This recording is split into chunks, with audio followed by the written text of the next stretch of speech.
पाठी प्रगत संस्थान अन्नापुर से आपका स्वागत करता हूँ।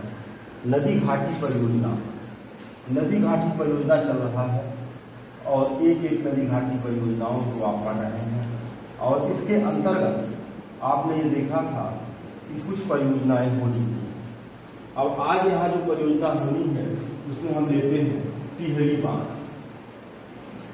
टिहरी बांध, सबसे पहले ये चीज जानना जरूरी है कि टिहरी बांध किस नदी पर है। ये प्रश्न बहुत ही ज्यादा पूछा जाता है परीक्षाओं में। और इसके साथ साथ आप इस चीज को भी जानते हैं कि आपको उत्तराखंड के कुछ प्रयाग बताए गए, जिसमें एक सूत्र बताया गया था देव रूम कप विद। देव रूम कप विद, ये सूत्र हमने आपको बताया था। देव प्रयाग, रुद्रप्रयाग, कर्णप्रयाग, विष्णु प्रयाग। अलकनंदा सब में कॉमन है, तो ये भागीरथी, अलकनंदा, भागीरथी, मंदाकिनी, भागीरथी, पिंडर, भागीरथी, धवली गंगा। और ये प्रयाग का नाम देवप्रयाग, रुद्रप्रयाग, कर्णप्रयाग, विष्णु प्रयाग। तो यहाँ पर ये जो टिहरी बांध बनाया गया है, ये जो मुख्य नदी है भागीरथी, भागीरथी मुख्य नदी है और इसकी एक सहायक हो जाएगी यहाँ पे भीलांगना का जो ये संगम है, ये भागीरथी है और ये भीलांगना है। ऊपर से आती है अलकनंदा, तो ऊपर से जो अलकनंदा आती है तो देवप्रयाग में मिलन होता है। लेकिन देवप्रयाग से और उत्तर में ये नदी जो है मिल जाती है, दोनों नदियां, जिसमें भागीरथी है और भीलांगना है। यहीं पर टिहरी बांध का निर्माण किया गया है। तो इस चीज को आप हमेशा ध्यान में रखेंगे, भागीरथी और भीलांगना का संगम है। यहाँ पर स्वामी राम तीर्थ सागर बांध भी इसको कहते हैं। टिहरी बांध का एक नाम है स्वामी राम तीर्थ सागर बांध, चूंकि इसके पीछे एक जलाशय ही बनाया गया है। जिस तरह से आपने गोविंद सागर जलाशय को पढ़ा है, गोविंद वल्लभ पंत सागर जलाशय को पढ़ा है, उसी तरह से स्वामी राम तीर्थ सागर जलाशय भी है और इसको बांध के रूप में भी जाना गया उसका नाम। तो स्वामी राम तीर्थ सागर बांध, एक प्रश्न ये हो गया। भागीरथी भीलांगना संगम, एक प्रश्न ये हो गया। झील स्वामी राम तीर्थ सागर झील की बात है तो एक प्रश्न ये हो गया। और भारत में यह एक ऐसा बांध है जिसका विरोध इसी नाते किया जाता है, ये भूकंप की दृष्टि से बहुत संवेदनशील। आप जानते हैं कि भारत को भूकंप जोनों में विभाजित किया गया है, जिसमें हिमालय का जो क्षेत्र होता है वो भूकंप की दृष्टि से सर्वाधिक प्रभावित जोन है, चूंकि वो भी निर्माण की अवस्था में है। और ये माना गया था कि दक्षिण भारत भूकंप से अप्रभावित है, लेकिन ये भी महाराष्ट्र के कुछ भूकंपों ने इस मिथक को तोड़ दिया, क्योंकि वहां पर भी कुछ भूकंप आए। तो इस तरह से इसका विरोध इसी नाते किया जाता है कि भूकंप की दृष्टि से यह क्षेत्र बहुत संवेदनशील है। और एक भ्रंश पर यह स्थित है जिसका नाम महालियर फॉल्ट। महालियर फॉल्ट पर स्थित, ये भ्रंश पर स्थित ये बांध बनाया गया है। अब फॉल्ट या भ्रंश आपका एक चैप्टर है, जब आपको हम विश्व भूगोल वर्ल्ड ज्योग्राफी बताएंगे तो उसमें ये फोल्डिंग फॉल्टिंग का चैप्टर आपको दिया जाएगा। बांध की ऊंचाई को कम करने से संबंधित विवाद रहा है। हाइट बांध की 261 मीटर है और लंबाई 575 मीटर की है। पर्यावरणविदों के अनुसार अगर बांध कभी भूकंप से टूट जाएगा तो फिर ऋषिकेश, हरिद्वार, बिजनौर, मेरठ, बुलंदशहर जलमग्न हो जाएंगे।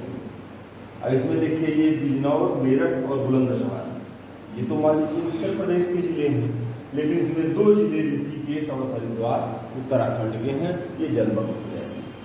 और इसके साथ साथ एक चीज और इसमें ध्यान देने योग्य बात है कि जैसे जब आप अर्थक्वेक पढ़ते हैं तो उस अर्थक्वेक में एक कारण ये भी बताया जाता है, हालांकि अब तो ज्वालामुखी और भूकंप की जो व्याख्या है वो प्लेट टेक्टोनिक थ्योरी के आधार पर कर दी जाती है। पहले के तमाम कारण ऐसे थे जिससे ज्वालामुखी और भूकंप की उत्पत्ति को बताया जाता था, और यहाँ पर ये एक ह्यूमन कारण है, मानवीय कारक है, जिससे भूकंप आता है, जिसका निर्माण जो बांध होता है। बांध जो होता है किसी भी क्षेत्र में एक मानवीय कारक है भूकंप आने का, क्योंकि उतनी ऊंचाई तक, उतनी लंबाई चौड़ाई में आप जल को एकत्रित करेंगे, उस जल का एक निश्चित दबाव होगा भूमि पर, और वो भूमि जो है असंतुलन की स्थिति में आएगी, और तात्कालिक रूप से मानवीय कारक में भूकंप की उत्पत्ति में बांध का योगदान है। इसके बाद फिर आप देखेंगे यहाँ पर ये दिखाने का प्रयास किया गया है आपको कि 1978 में इसका निर्माण कार्य शुरू हुआ था, उत्पादन 2006 में शुरू हुआ, काफी लंबा समय लग गया। उत्तराखंड राज्य है, टिहरी जिला है, भागीरथी और भिलांगना का ये संगम है, इसी संगम पर ये बांध बना हुआ है। अब आप यहाँ देखिए, इस चित्र को देखते हैं और ये हिस्सा थोड़ा सा देखने का प्रयास करते हैं कि इसकी 3 इकाइयां हैं, बाद में 3 इकाइयां हैं, 3 यूनिट कार्य करती है। पहली यूनिट का नाम है टिहरी बांध एवं जल विद्युत इकाई, जिससे 1000 मेगावाट विद्युत का उत्पादन होता है। कोटेश्वर दूसरी यूनिट कोटेश्वर जल विद्युत है, जिससे 400 मेगावाट का उत्पादन होता है, और तीसरी यूनिट टिहरी पंप स्टोरेज है, जिससे 1000 मेगावाट जल विद्युत का उत्पादन किया जाता है।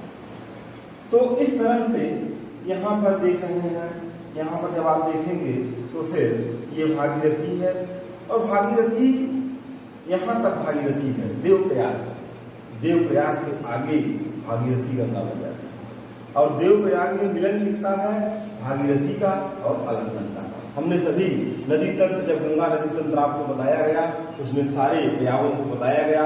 निश्चित रूप से एक प्रयाग उसमें से पूछा ही जाना है, हमेशा पूछा जाना है, कोई भी परीक्षा होती है तो एक प्रयाग उसमें से पूछ लेते हैं। भिलांगना और भागीरथी के संगम पर टिहरी बांध उत्तराखंड में बना हुआ है। अब इसके बाद फिर हम आगे चलते हैं तो बात करते हैं नर्मदा घाटी परियोजना। नर्मदा घाटी परियोजना भारत में एक महत्वपूर्ण परियोजना है। नर्मदा नदी जो पश्चिम की तरफ बहने वाली सबसे लंबी नदी भारत की है, और खंभात की खाड़ी में जाकर के गिरती है। जब हमने नर्मदा ड्रेनेज सिस्टम आपको बताया था, उसमें इसकी जो नदियां हैं, इसकी जो सहायक हैं, इस पर जो शहर हैं, जिस पर जो जलप्रपात हैं, धुआंधार जलप्रपात आपको इसमें बताया गया है, भेड़ाघाट जलप्रपात बताया गया है, ओंकारेश्वर मंदिर बताया गया है। इसका उद्गम अमरकंटक की पहाड़ी बताई गई है, और उस अमरकंटक पहाड़ी से ये चल करके नदी खंभात की खाड़ी में आकर के गिर जाती है। खंभात की खाड़ी में नदी गिरती है, तो इस पर इसका जो अपवाह क्षेत्र है, वह अपवाह क्षेत्र 4 राज्यों में है। हालांकि अगर किसमें नहीं है ये पूछ लिया जाए और चारों दिया जाए तो आज छत्तीसगढ़ को अलग कर देंगे, लेकिन मुख्य रूप से ये नदी बह रही है मध्य प्रदेश में, नदी बह रही है गुजरात में, नदी बह रही है महाराष्ट्र में, और जहां से इसका उद्गम है, क्योंकि वो उद्गम ही इसका मध्य प्रदेश छत्तीसगढ़ सीमा है, इस कारण से छत्तीसगढ़ को भी मान लिया गया है। 1% से कम इसका जो अपवाह है, क्योंकि नदी की पूरी लेंथ 1312 किलोमीटर है, तो उसमें लगभग इसका जो 40 से 50 किलोमीटर क्षेत्र बनता है वो सब छत्तीसगढ़ में है, और लगभग 60-70 किलोमीटर का जो क्षेत्र है वो महाराष्ट्र में बनता है। गुजरात में इसका 9% क्षेत्र बनता है, 100 से लगभग 110 किलोमीटर के बीच में, और लगभग 1000 किलोमीटर का जो क्षेत्र इसका है वो महाराष्ट्र, वो मध्य प्रदेश में है। तो इस तरह से ये नदी प्रवाहित हो रही है। इसका एक विस्तृत अध्ययन आपने किया है, क्योंकि ये महत्वपूर्ण प्रश्न है, और ऐसा हो नहीं सकता कि अगर नदी तंत्र से प्रश्न पूछा जाए तो 30% संभावना होती है नर्मदा नदी से प्रश्न पूछे जाने की, क्योंकि ये दक्षिण भारत में सबसे लंबी नदी जो पश्चिम की तरफ जाती है, अरब सागर में गिरती है, और उसके साथ साथ ये भ्रंश घाटी में बहती है, और इसके उत्तर में विंध्याचल की पहाड़ियां हैं, और इसके दक्षिण में सतपुड़ा की पहाड़ियां हैं। दोनों ढालों पर अरावली का दक्षिणी ढाल, सतपुड़ा का उत्तरी ढाल के बीच में ये नदी आधार तल को प्राप्त करके आगे बढ़ती है। गुजरात में इस पर बना हुआ है सरदार सरोवर बांध और मध्य प्रदेश में नदी पर बना हुआ है नर्मदा सागर बांध। अब इसका अध्ययन वहां पे थोड़ा सा विस्तृत रूप से बताया गया है, लेकिन इसके अध्ययन को पहले हम जान लेते हैं कि नदी घाटी परियोजना जो नर्मदा है इसका लाभ क्या है। अगर लिखित परीक्षा कहीं पर होती है तो हम किसी भी नदी घाटी परियोजना का अगर आपसे लाभ पूछा जाए कहीं कि नदी घाटी परियोजनाओं किसी भी नदी घाटी परियोजना का लाभ क्या है, तो उसमें लाभ में चूंकि बहुउद्देशीय परियोजना इसका नाम ही है, नदी घाटी परियोजनाओं को बहुउद्देशीय परियोजना कहते हैं, अर्थात ऐसी योजनाएं जो बहुत सारे उद्देश्यों को एक साथ लेकर के पूरा करती हैं उसे बहुउद्देशीय परियोजना कहते हैं। तो क्या परियोजना हो सकती है, कौन कौन से ऐसी चीजें हो सकती हैं जो ये कार्य करेंगी जिससे बहुत सारे उद्देश्यों की पूर्ति होगी। उसमें कृषि का विकास। कृषि का विकास कैसे होगा, नहरें निकाली जाएंगी, सिंचाई का साधन होगा, कृषि का विकास होगा। पशुपालन की कैसी स्थिति होगी, तो तमाम ऐसे वहाँ पे चारागाह विकसित किए जाते हैं, तमाम पशुओं की सुविधाएं, जो कुछ ऐसी भूमियां बनती हैं जहाँ पशुपालन और डेयरी उद्योग किनारे किनारे किया जाता है बांधों के। और जब उत्पादन होगा, विद्युत उत्पादन होगा, बांध बने रहेंगे, तो वह क्षेत्र जो बनेगा वो इंडस्ट्रियल एरिया होगा, औद्योगिक क्षेत्र होगा, वहाँ उद्योगों की स्थापना होगी, क्योंकि वहाँ जल विद्युत पैदा है, सस्ती विद्युत मिलेगी। तो किनारे किनारे के क्षेत्रों में वहाँ पर एक औद्योगिकरण का की एरिया विकसित होगी, और फिर जो औद्योगिकरण की एरिया विकसित होगी तो फिर आप औद्योगिक भूगोल की तरफ जाएंगे, जिसमें वेबर का सिद्धांत पढ़ेंगे, लास का सिद्धांत पढ़ेंगे, और इसके बाद फिर लोगों को रोजगार मिलेगा, पेयजल की सुविधा भी उपलब्ध होगी। जो अगल बगल जो भूमि बची रहती है तो उसमें वृक्षारोपण किया जाता है, जिसके तहत सामाजिक वानिकी आपने पढ़ा है। समाज की ऐसी भूमियाँ जो कम उपयोगी हैं उस पर नदियों के किनारे, नहरों के किनारे, छोटे छोटे मार्गों के किनारे तो वृक्षारोपण होता है, उसी तरह से वहाँ भी वृक्षारोपण होगा। विद्युतीकरण एक महत्वपूर्ण तथ्य है इसमें है, और नगरों का विकास होगा, उस क्षेत्रों में नगरों का विकास होगा। यहाँ पर दो शब्द आपके लिखे गए हैं, सरदार सरोवर बांध और नर्मदा सागर बांध। तो इस पर थोड़ा सा चर्चा इसमें दो कर लेनी है कि जैसे सबसे पहले यहाँ पे आपका ये है सरदार सरोवर बांध। देखिए सरदार सरोवर बांध जो है इससे लाभान्वित राज्यों में मध्य प्रदेश, महाराष्ट्र, गुजरात, राजस्थान। पूछा जाता है कि निम्नलिखित में से इस योजना से कौन कौन से राज्य लाभान्वित हैं, या यह योजना कहाँ पर बनी हुई है, किस जिले में है, किस राज्य में है। तो अगर ये पूछा जाएगा कि लाभान्वित राज्य, तो उसमें महाराष्ट्र, मध्य प्रदेश, गुजरात, राजस्थान, चारों राज्य, मध्य प्रदेश, महाराष्ट्र, गुजरात, राजस्थान। अगर इसमें ये पूछा जाएगा कि इसकी स्थापना कहाँ हुई है, किस राज्य में हुई है स्पेशली, तब आपका ये उत्तर होगा गुजरात का भड़ौल जिला है, नौगांव स्थान है, 163 मीटर ऊंचा बांध है। सर्वाधिक लाभ इस राज्य गुजरात को इस परियोजना का सबसे अधिक लाभ मिलता है, जबकि सर्वाधिक दुष्प्रभावित है इससे मध्य प्रदेश। दुष्प्रभावित क्यों है, क्योंकि आप जानते हैं कि जब कोई बांध बनाया जाएगा तो उसके लिए तमाम तरह की भूमि अपव्यय होगी, तमाम तरह की जमीनें ली जाएंगी, तो उसका एक दुष्प्रभाव बनता है। तो अगर ये भी एक प्रश्न 2013 में पूछा गया था परीक्षा में, समीक्षा वाले में, कि सर्वाधिक इसमें सरदार सरोवर बांध से कौन सा राज्य सर्वाधिक लाभान्वित हुआ है और कौन सा सर्वाधिक दुष्प्रभावित हुआ है, तो ये पॉइंट भी हमने यहाँ पे लिख दिया है।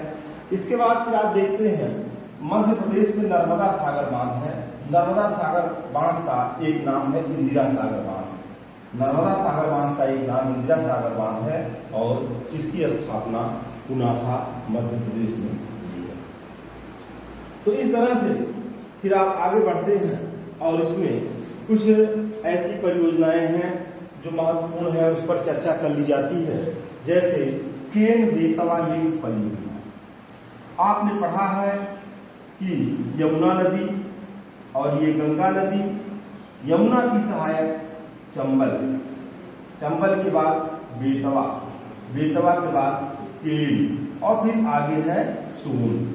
तो ये तो सोन तो जाके गंगा में जाती है, लेकिन यहाँ पाटलिपुत्र शहर है, ये गंगा है प्रयागराज, चंबल बेतवा केन। तो केन और बेतवा, केन और बेतवा इन नदियों का जो मिलन है, इन नदियों को जोड़ने की जो स्थिति है, वही अमृत क्रांति शुरू हुई थी। अमृत क्रांति 25 अगस्त 2005 से शुरू हुई है। केन बेतवा लिंक परियोजना जिसको कहा गया है, भारत की पहली अंतर्राज्यीय नदी जोड़ो परियोजना इसे कहा गया है। और यह प्रश्न इस नाते महत्वपूर्ण। बगलिहार परियोजना चेनाब नदी पर है। बगलिहार चेनाब आपने पढ़ा है, सिंधु, झेलम, चेनाब, रावी, व्यास, सतलज। तो इस तरह से ये जो चेनाब नदी है, झेलम, चेनाब, और आप ये जानते हैं कि सिंधु की सबसे बड़ी सहायक चेनाब ही है। तो चेनाब 450 मेगावाट जल विद्युत परियोजना है। क्योंकि सिंधु जल समझौता 1960 में हुआ था, जिसमें ये कहा गया था, आपको बताया गया है कि जिस समझौते में ये बात बताई गई है कि सिंधु नदी के 80% जल का उपयोग पाकिस्तान करता है और 20% जल का उपयोग भारत करता है। तो ये उस समझौते का उल्लंघन मानता है पाकिस्तान। चेनाब नदी पर 450 मेगावाट जल विद्युत परियोजना, जिसे बगलिहार परियोजना के नाम से जाना गया है, यह 1960 के समझौते का उल्लंघन मानता है। किशन गंगा परियोजना, किशन गंगा जो है झेलम नदी है, हिंदू है ये झेलम। झेलम का पुराना नाम वितस्ता। आप जानते हैं 326 BC में, 326 ईसा पूर्व में पूर्व और सिकंदर का युद्ध वितस्ता या झेलम नदी के तट पर हुआ था। तो इसके बाद यहाँ इस चीज को आप जान लें कि किशन गंगा परियोजना, किशन गंगा झेलम की सहायक है। और इस पर भी जो ये बांध बना हुआ है किशन गंगा बांध, पाकिस्तान इसको भी सिंधु जल समझौता 1960 का उल्लंघन मानता है। व्यास परियोजना, व्यास परियोजना को आप देखते हैं, व्यास नदी है, सिंधु, झेलम, चेनाब, रावी और फिर व्यास और सतलज। इस तरह से आप इसको देखेंगे तो व्यास, सिंधु, झेलम, चेनाब, रावी और ये है व्यास। क्योंकि व्यास को आप यही मिला देंगे, व्यास का मुहाना सतलज में, हर के बैराज में मिलन है उसका। तो व्यास परियोजना पंजाब, हरियाणा और राजस्थान को लाभान्वित करती है। व्यास नदी पर जो बांध बनाया गया है उसका नाम पोंग बांध है। ये भी आपकी परीक्षाओं में पूछा गया है। जितने सब यहाँ लिखे गए हैं सब पर आप ध्यान केंद्रित करते रहेंगे, क्योंकि कोई न कोई बिंदु लेकर के प्रश्न उसमें से बने हैं और पूछे गए हैं। इसके बाद यहाँ सिंचाई की 3 पद्धतियां बताई गई हैं। ड्रिप इरिगेशन नंबर 1 पे, स्प्रिंकलिंग इरिगेशन छिड़काव विधि और फर्टिगेशन 3 है। ड्रिप, स्प्रिंकलिंग और फर्टिगेशन। ड्रिप क्या है? बूंद विधि, बूंद सिंचाई, बूंद बूंद करके सिंचाई। जब जैसे कुछ फल ऐसे होते हैं जहाँ पे उनको बहुत कम मात्रा में जल की आवश्यकता होती है, तो उसको बूंद विधि से सिंचाई वहाँ की जाती है। जैसे अंगूर, नींबू, फल, सब्जियां इसमें आती हैं। छिड़काव विधि से सिंचाई रेगिस्तानों में की जाती है, क्योंकि रेगिस्तान में सब्जियां होती हैं। आप देखते हैं आपकी देश में भी या क्षेत्र में भी नदियों के माझा क्षेत्र में सब्जियों का उत्पादन किया जाता है, तो वहाँ इसलिए ये छिड़काव सिंचाई है। फर्टिगेशन एक शब्द है, जब जल के साथ उर्वरकों को घोल करके पौधे को दिया जाता है तो उसे कहा जाता है फर्टिगेशन। तो इस तरह से ये सिंचाई जल के द्वारा उर्वरक प्रदान करता है। अब हम यहाँ एक बिंदु पर आते हैं जिसका नाम है अंतरराज्यीय जल विवाद। एक राज्य से दूसरे राज्य के बीच में जो जल विवाद की स्थिति है उसे अंतर्राज्यीय जल विवाद कहते हैं। सबसे पहला लिखा गया है यमुना जल विवाद। तो यमुना जल विवाद किन राज्यों के बीच में है? उत्तर प्रदेश, हरियाणा और दिल्ली। किस बात को लेकर के है? हरियाणा के जगाधारी जनपद में यमुना नदी पर एक बांध बनाया गया है हथनी कुंज। तो हथनी कुंज परियोजना को लेकर के विवाद है, जिसे यमुना जल विवाद कहा जाता है, जो उत्तर प्रदेश, हरियाणा और दिल्ली से संबंधित। हथनी कुंज परियोजना भी एक महत्वपूर्ण है। अब आपसे कहीं पूछा जाएगा हथनी कुंज परियोजना किस नदी पर है? यमुना नदी पर है और हरियाणा राज्य। कावेरी जल विवाद, कावेरी नदी तंत्र आपको विस्तृत समझाया गया। कावेरी में कर्नाटक है, तमिलनाडु है और केरल। कृष्णा नदी जल विवाद, कृष्णा नदी जल विवाद के अंतर्गत आप ये देखते हैं कृष्णा नदी तंत्र भी आपको बताया गया है। महाराष्ट्र के महाबलेश्वर से कृष्णा नदी का उद्गम है। आंध्र प्रदेश, कर्नाटक और महाराष्ट्र में विवाद है और विवाद का कारण कर्नाटक का अलमट्टी बांध है, ऊंचा किए जाने को लेकर। एक है नरोदी जल विवाद। नरोदी, तो नरोदी जल विवाद उड़ीसा, आंध्र प्रदेश के बीच में है। उड़ीसा के दक्षिण में आंध्र प्रदेश है और उड़ीसा में गंजाम एक जिला है। गंजाम जिला में एक नदी है बीमाता धारा। बीमाता धारा नदी पर नरोदी बांध बनाया गया है उड़ीसा में, जिसको लेकर के विवाद की स्थिति बनी है। उसे कहते हैं नरोदी जल विवाद। यहाँ पर देखिए अंतर्राष्ट्रीय जल विवाद की एक स्थिति यहाँ आपको दर्शाई गई है। तो अंतर्राष्ट्रीय जल विवाद की जो स्थिति बनाई गई है, उस जल विवाद की स्थिति में आप ये देखते हैं सिंधु नदी विवाद भारत पाकिस्तान के बीच में है, लेकिन सिंधु नदी का जो विवाद है उस विवाद में तीन बातें सम्मिलित हैं। तीन नदियों का विवाद है। तीन नदियों में तुलबुल परियोजना आपसे पूछी जाती है, तुलबुल परियोजना किस नदी पर है? तुलबुल परियोजना झेलम, बगलहार परियोजना चेनाब, किशनगंगा परियोजना झेलम। तो इन नदियों पर जो ये बांध बना हुआ है, उस बांध को लेकर के भारत पाकिस्तान के बीच विवाद है। चूंकि सिंधु जल समझौता को वो पाकिस्तान जो है वो मानता है कि सिंधु जल परियोजना का उल्लंघन किया गया है। अब देखिए कुछ चीजें इसमें छूटी हैं, उस पर हम प्रकाश डाल देते हैं, जिससे आपका ये चैप्टर कंप्लीट हो जाए और पूरी तरह से आपकी पकड़ इस चैप्टर पर बन जाए। तो इसमें देखिए प्रश्नों को हम शुरू करने से पहले जो ये जल विवाद है इसको आपको बता दिया गया।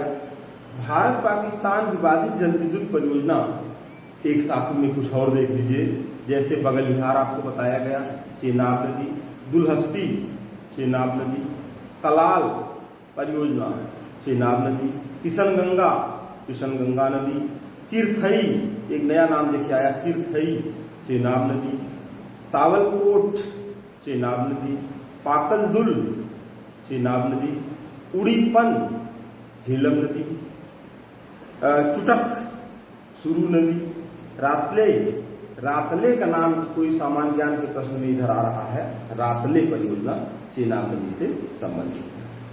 तो इस तरह से आपको ये प्रश्नों से संबंधित नदियों से संबंध में कुछ बड़े पड़ोसी देशों के साथ भारत का समझौता है, जिसमें शारदा संधि एक है, शारदा या महाकाली संधि है नेपाल के साथ। 1966 की महाकाली संधि है, जिसमें पंचेश्वर बहुउद्देशीय परियोजना को सम्मिलित किया गया। कोसी समझौता नेपाल से है। नेपाल में कोसी बैराज निर्माण के संबंध में 1954 का समझौता है और बाद में उसमें कुछ संशोधन हुआ है, 1966 का संशोधन सम्मिलित है। गंडक समझौता, गंडक समझौता भी नेपाल से ही संबंधित है और नेपाल में गंडक बैराज निर्माण के संबंध में 1959 का समझौता है। गंगा रेकर्ड में फरक्का, तो आप जानते हैं कि गंगा का जो उद्गम है वो तो आपके देश में ही है, अफवाह भी आपके देश में ही है, लेकिन गंगा का जो मुहाना है वो बांग्लादेश में है। तो जाहिर सी बात है अगर कोई समझौता होगा तो बांग्लादेश से होगा। तो फरक्का का जो स्थिति है गंगा में वो फरक्का में गंगा जल की भागीदारी के संबंध में भारत और बांग्लादेश के बीच 1966 में एक संधि है। सिंधु जल समझौता बहुत महत्वपूर्ण प्रश्न है, कई बार परीक्षाओं में पूछा गया। सिंधु जल समझौता सिंधु और उसकी सहायक झेलम, चेनाब, रावी, ब्यास, सतलज और इसकी सहायक नदियों को शामिल करते हुए नदियों की जो संपूर्ण तंत्र है 1960 में नदियों की सिंधु प्रणाली के सार्थक उपयोग और संतोषजनक उपयोग को लेकर के 1960 में संधि की गई। अब हम कुछ प्रश्नों को आपको देख लेते हैं। जैसे अगला पहला क्वेश्चन इसमें यह है, इंदिरा गांधी नहर का उद्गम, इसको आप जानते हैं हर के बैराज है। फिर अगला क्वेश्चन है, जम्मू कश्मीर में चेनाब नदी पर बनी जल विद्युत परियोजना कौन सी है? इसका उत्तर सलाल है।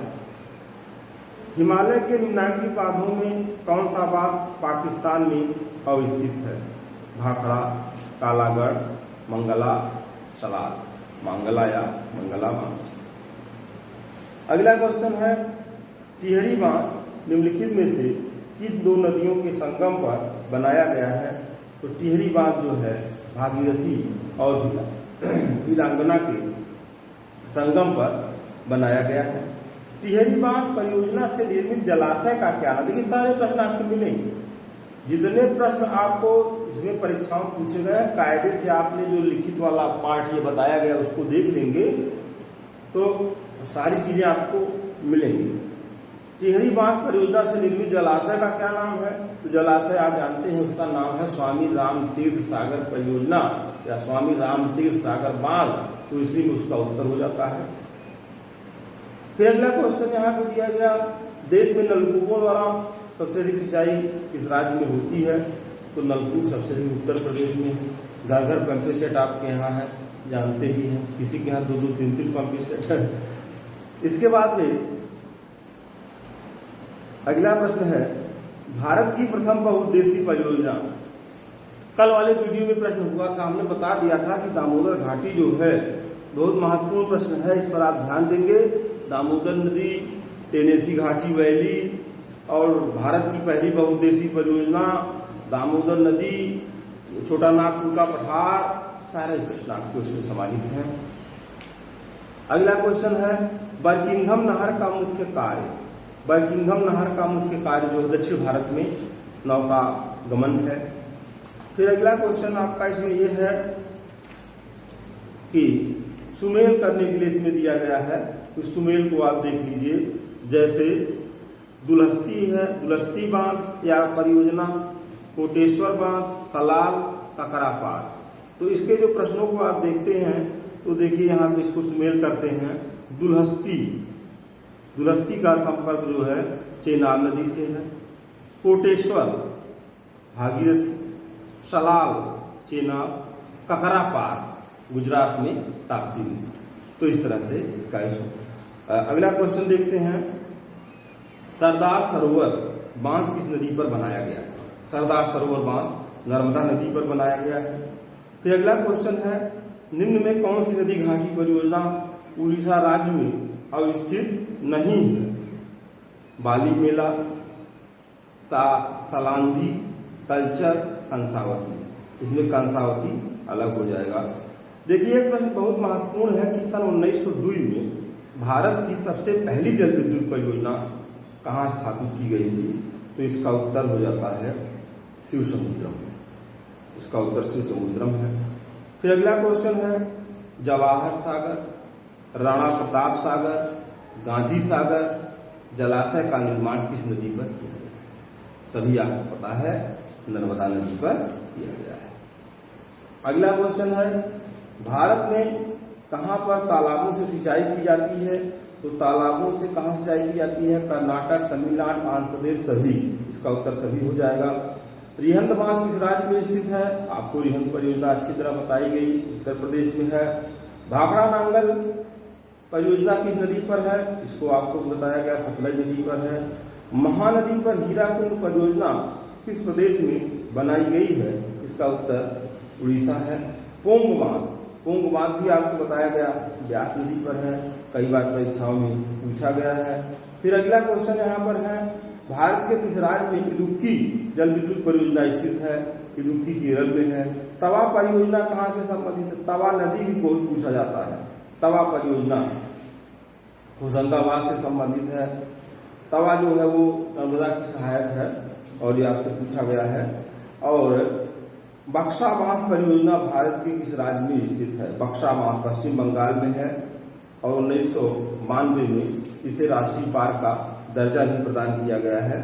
तो इस तरह से आपके तमाम प्रश्न आपको बताए गए और जितने भी प्रश्न बताए गए उसको आप ध्यान में रखेंगे तो आपके प्रश्न गलत नहीं होंगे।